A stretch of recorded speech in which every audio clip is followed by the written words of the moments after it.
എന്നെ കഴിഞ്ഞ് നന്നായിട്ട് ഇപ്പൊ ആ നയൻ ടൈൽ പവർ നറൂട്ടോയ്ക്ക് കൺട്രോൾ ചെയ്യാൻ കഴിയുന്നുണ്ട്. ഉറപ്പായിട്ടും ഇന്നല്ലെങ്കിൽ നാളെ അവൻ വലിയവനായി മാറും. അപ്പൊ അതേ സമയത്ത് കുട്ടപ്പന്റെ ബോഡിയിലെ നയൻ ടൈല് ഇപ്പൊ നറൂട്ടോട് പറയും, എനിക്ക് ഒരു ഐഡിയ തോന്നുന്നു, നമുക്കതനുസരിച്ച് മുൻപോട്ട് പോയാൽ ഉറപ്പായിട്ടും വിജയിക്കാൻ കഴിയും. അപ്പൊ അവിടുന്ന് അങ്ങനെ ബ്ലാക്ക് ഔട്ട് ചെയ്ത് ഇപ്പൊ ഒബീട്ടോയെ കാണിക്കും. ടെൻ ടൈൽ വീണ് കിടക്കുന്ന കാണുമ്പോ ഒബീട്ടോ ഷോക്കാവും. ടെൻ ടൈലിന് ഇങ്ങനെ ഒരു ചലഞ്ച് വീക്ക്നെസ് ഉണ്ടാകുമെന്ന് ഞാൻ സ്വപ്നത്തിൽ പോലും കരുതിയിരുന്നില്ല. പക്ഷെ ഒബീട്ടോ അവൻ അടുത്ത സെക്കൻഡ് അവന്റെ ആംസ് ഉപയോഗിച്ച് അത് മുഴുവൻ ഹീൽ ചെയ്യാൻ തുടങ്ങും. ഇവിടെ സാസുകയാണെങ്കിൽ ഷോക്കായിട്ട് നറൂട്ടോട് ചോദിക്കും, നിനക്കെങ്ങനെ ഒബീട്ടോയെ അറ്റാക്ക് ചെയ്യാൻ കഴിഞ്ഞു?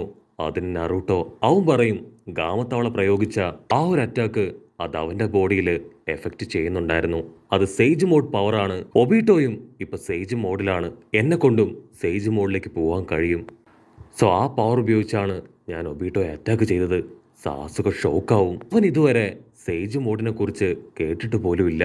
അപ്പൊ അതേ സമയത്ത് ലോങ് ഷോട്ടില് ഒബീട്ടോ അവനവന്റെ ബോഡിയിലെ പരുക്കുകള് അതൊക്കെ ഹീൽ ചെയ്ത് വീണ്ടും അവന്റെ ഫയർ അത് എനേബിൾ ചെയ്യും. ടോബ്രാമ പറയും, അവൻ വീണ്ടും കരുത്താർജിച്ചിരിക്കുകയാണ്. സോ നമ്മൾ വളരെയധികം കെയർഫുൾ ആയിരിക്കണം ഇങ്ങനെയുള്ള സമയത്ത്. കട്ട് ചെയ്ത ഒബീട്ടോ അവൻ അടുത്ത സെക്കൻഡ് അവന്റെ പവർ ഉപയോഗിച്ച് ഇൻഫിനിറ്റി സുക്കിനോമി എന്ന് പറഞ്ഞ് നിലത്താഞ്ഞടിക്കും. ആ ഒരു അടിയില് വലിയൊരു വുഡ് ജിപ്സ് ക്രിയേറ്റ് ആയി വലിയൊരു മരം മുകളിലേക്ക് ഉയർന്നു വരും. മാത്രമല്ല അതിൽ വലിയ ഫ്ലവേഴ്സും. നമ്മുടെ ആൾക്കാർക്കാണെങ്കിൽ ഒന്നും മനസ്സിലാവില്ല. അവര് വണ്ടർ അടിച്ച് അതിലേക്ക് നോക്കി നിൽക്കും. ആ 4 പൂക്കൾക്കിടയിൽ നിന്നും 4 ടൈൽഡ് ബീസ്റ്റ് ബോംബുകള് ഇപ്പൊ പുറത്തേക്ക് വരും. കിറ്റ്സുജി പറയും, നമ്മൾ എർത്ത് സ്റ്റൈൽ വാള് അതുപയോഗിച്ചിട്ടും യാതൊരു കാര്യവുമില്ല, അതിനെ തകർക്കാൻ നമ്മളെ കൊണ്ടാവില്ല. ടോബുരാമ പറയും, 2 ബീസ്റ്റ് ബോംബുകളെ എനിക്ക് ടെലിപ്പോർട്ട് ചെയ്ത് കൊണ്ടുപോകാൻ കഴിയും. പക്ഷെ അപ്പോഴും 2 ബീസ്റ്റ് ബോംബുകള് ഇവിടെ ബാക്കി കാണും.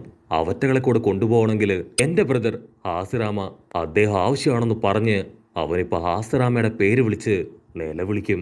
അപ്പൊ അവിടുന്ന് അങ്ങനെ കട്ട് ചെയ്ത ഹാസിറാമയും മാധുരയും അവരിപ്പോഴും പൊരിഞ്ഞ ഫൈറ്റിൽ തന്നെയാണ്. കട്ട് ചെയ്ത വീണ്ടും ബാറ്റിൽ ഫീൽഡിലെ ഹാസിറാമയുടെ ക്ലൗൺസ് അവര് പറയും, നമുക്കിനി ഒന്നും ചെയ്യാനില്ല, എത്രയും പെട്ടെന്ന് ദൂരേക്ക് ഓടി രക്ഷപ്പെടാം. അവരോടാനായിട്ട് തയ്യാറെടുക്കുമ്പോഴേ എന്റെ പവർ ചോദിക്കും പോലെയാണ് എനിക്കിപ്പോ തോന്നുന്നത്. അത് കേട്ട് മിനട്ടോട് നയൻടേല് അത് ചിരിക്കും. ഇവിടെ ഒബീട്ടോ അവൻ ഫുൾ കലിപ്പില് നറൂട്ടോട് പറയും, നീ എന്തൊക്കെ ചെയ്തിട്ടും കാര്യമില്ല, നിനക്കൊരു കാര്യം അറിയോ, നിന്റെ പപ്പ വെറും യൂസ്ലെസ് ആണ്. നിന്റെ അമ്മയെ പോലും നിന്റെ പപ്പയ്ക്ക് രക്ഷിക്കാനായില്ല. അത് മാത്രമല്ല, നാളെയാണ് നിനക്ക് നിന്റെ അച്ഛനെയും അമ്മയെയും നഷ്ടപ്പെട്ട ആ ഒരു ദിവസം. അത് കേട്ട് നറൂട്ടോ അവൻ ഷോക്കാവും. നറൂട്ടോ പറയും, എന്തൊക്കെയാണെങ്കിലും എന്റെ അച്ഛനും അമ്മയും മരിച്ചത് ഈ ലോകത്തിന് വേണ്ടിയാണ്, ഈ വില്ലേജിന് വേണ്ടിയാണ്. എന്റെ അച്ഛന് വേണ്ടിയും എന്റെ വില്ലേജിന് വേണ്ടിയും ഞാനിത് ചെയ്യുന്നു പറയും. ഞാൻ നിന്നെ തകർക്കും. അപ്പൊ അതേ സമയത്ത് മിനട്ടോടെ നയൻടേല് ഇപ്പൊ നറൂട്ടോടെ നയൻടേലിന് പവർ ട്രാൻസ്മിറ്റ് ചെയ്യാൻ തുടങ്ങും. ഇവിടെ സാസുകയ്ക്കാണെങ്കിൽ അവന്റെ ഹാർട്ട് ബീറ്റ് കൂടാൻ തുടങ്ങും. സാസുക നറൂട്ടോട് ചോദിക്കും, നറൂട്ടോ ഇനിയെങ്കിലും നിന്റെ പ്ലാൻ എന്താണെന്ന് ഞങ്ങളോട് കൂടെ പറ. പക്ഷെ നറൂട്ടോ ആണെങ്കിൽ അതിന് കൃത്യമായ റിപ്ലൈ കൊടുക്കാതെ വീണ്ടും ഫോക്കസ് ചെയ്ത് നയൻടൈലിന്റെ പവർ അത് ബൂസ്റ്റ് ചെയ്തുകൊണ്ടേയിരിക്കും. അടുത്ത സെക്കൻഡ് എല്ലാവരും സർപ്രൈസ്ഡ് ആവും. കാരണം കുട്ടപ്പന്റെ നയൻടൈൽ പവർ അത് വീണ്ടും ഷിനോബികളുടെ എല്ലാം ബോഡിയിലേക്ക് തിരികെ എത്തും. മാത്രമല്ല അത് പഴയതിനെ കഴിഞ്ഞും ഡബിൾ സ്ട്രോങ്ങിലായിരിക്കും ഇപ്പൊ അവർക്ക് തിരികെ കിട്ടുക. അപ്പോഴായിരിക്കും ജൂഗോ അവൻ ടെൻഷനായി സാസുകയുടെ അടുത്തേക്ക് ഓടി വരിക. ജൂഗോ പറയും, സാസുക നമുക്ക് എത്രയും പെട്ടെന്ന് ഇവിടുന്ന് പോണം, ഇവിടെ എന്തൊക്കെയോ കുഴപ്പങ്ങള് നടക്കാൻ പോവാണ്. പാമ്പിനെ റിവേഴ്സ് കൊണ്ടുവന്ന് ഇടത്തേക്ക് വാ, എന്റെ ചക്ര പവർ. ഓക്കെ.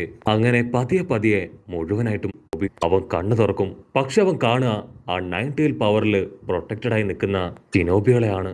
അവനാണെങ്കിൽ ഒരു സെക്കൻഡ് ഫ്രീസ് ആയി പറയാ. അത് നയൻടൈലിന്റെ പവർ കമ്പൈൻഡ് ആയിട്ടാണ് ഓരോ ഷിനോബികളുടെയും ബോഡിയിൽ പ്രൊട്ടക്ഷനായി നയൻടൈൽ പവർ ജ്വലിച്ചു നിൽക്കുന്നത്. അതുകൊണ്ട് തന്നെ ടെലിപ്പോർട്ടേഷൻ ജിപ്സു ആരെയും ടച്ച് ചെയ്യാതെ തന്നെ കറക്റ്റ് ആയിട്ട് ആ നയൻടൈൽ പവറിലൂടെ വർക്ക് ചെയ്തു. അത് കേട്ട് ടോബുരാമ വളരെ സിമ്പിൾ ആയിട്ട് പറയുകയാണെങ്കിൽ ക്ലൗൺസ് ക്രിയേറ്റ് ചെയ്യുമ്പോൾ എങ്ങനെയാണോ അവർക്കിടയിൽ പവർ പാസ് ചെയ്യുക അതുപോലെ തന്നെ. അത് കേട്ട് കുട്ടപ്പൻ ചിരിക്കും, വാവ് അടിപൊളി, നിങ്ങളത് കറക്റ്റായിട്ട് കണ്ടുപിടിച്ചു മിസ്റ്റർ ഓൾഡ് മാൻ. അത് ടോബുരാമയ്ക്ക് അത്രയ്ക്ക് അങ്ങോട്ട് ഇഷ്ടാവില്ല. നിനക്കത്ര ധൈര്യം ഉണ്ടെങ്കിൽ നീ എന്നെ ഓൾഡ് മാൻ എന്ന് വിളിക്കും. നീ ഇപ്പൊ യൂസ് ചെയ്യുന്ന ഷാഡോ ക്ലൗൺ അതുപോലും ഞാൻ കണ്ടുപിടിച്ച ജിപ്സു ആണ്. ഒരുപാട് ജിപ്സു ഞാൻ ഷിനോബി വേൾഡിലേക്ക് ഡൊണേറ്റ് ചെയ്തിട്ടുണ്ട്. നറൂട്ടോ ആണെങ്കിൽ അതത്ര കാര്യമാക്കില്ല. നറൂട്ടോ വീണ്ടും